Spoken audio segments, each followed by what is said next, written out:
What's going on, guys? This is Robert's turbo 3-liter Ranger, and I'm just checking this thing out today because I want to turbo my 3-liter Vulcan, and I wanted to see their setup. So they basically built this truck out of all old parts just laying around at the shop. So as you can see, it's kind of a Franken build. And so what we have up front, they got some Lexus, what did Nikhil just say? LS400 brakes on it. Just trying to remember everything. It's a turbo off of a Volvo. You got to build your own bracket for your turbo that runs off of the alternator here. Bolted on there. Exhaust out the side, and they use the stock manifold in there. And then he said they chopped it down by the oil pan and then just used extra piping into a Y, I guess. I can't see down there very good, but maybe we'll get a view underneath. This thing is so low too. Okay, so there's the exhaust. I can't even see it very good. That must be after they come together. Anyways, it comes up, so I'm wondering how I'm gonna weld mine because I suck at welding, but that's a story for another time. But yeah, this thing is running stock injectors, stock tune, and they just strapped a turbo on. So it does lean out, they say, at the top of the RPM range. Around 5,500 RPM is what mine has fuel cut at. And he's been driving it. He's had it turboed for 3 years, and he crashed his Volvo last winter, and then his other car was down, so he had to drive this thing for the winter.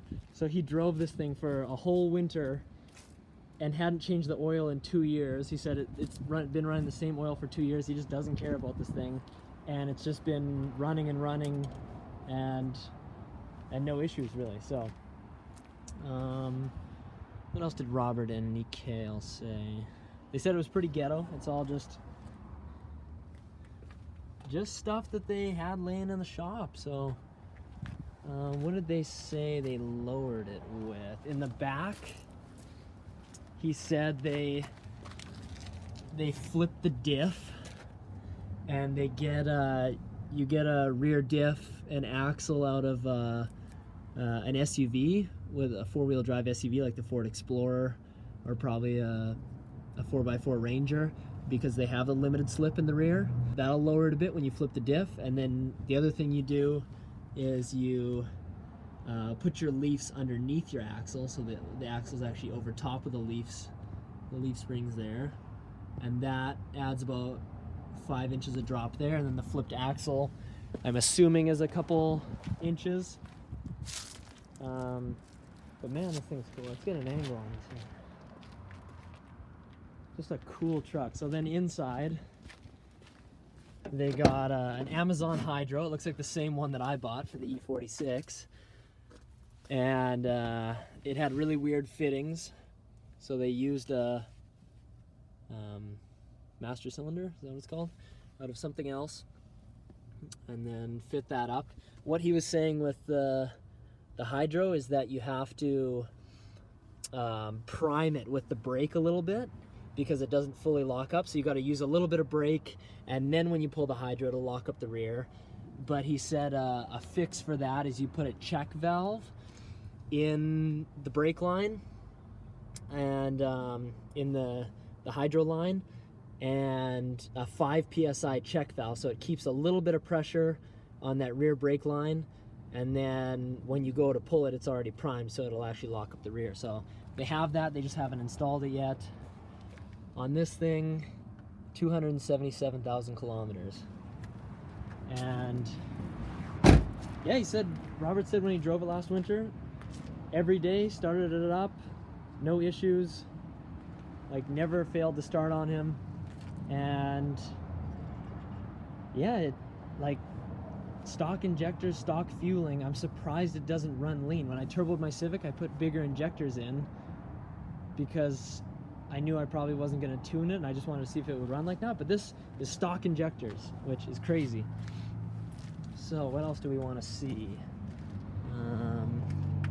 Intercooler pipes. They said it was just off of Volvo. They cut and re-welded it. It's got an E36 M3 front bumper.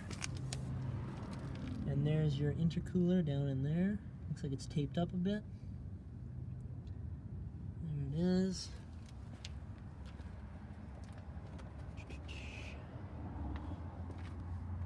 Up through here. It's got to be their little blow-off valve. The blow-off valve is plumbed to, let's see here, it goes under there, and then it's into this one here, which kind of looks like it's by the brake booster, but it's not the brake booster, I don't think. There you go. So it's plumbed into this. That's the blow-off valve one right here. And then this thing. Where are my fingers?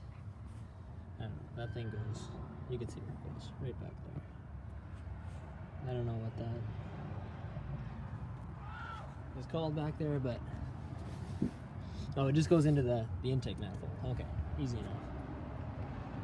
Okay, so you can't see very good, but they have kept the O2 sensors. This one's a little older than mine, so I think it only has 2 O2 sensors. But what year is this, Robert? What year is it? 99? Yeah. Okay, so this is the 99, and you kept the stock O2 sensors in there, I see, and you only had 2 of them.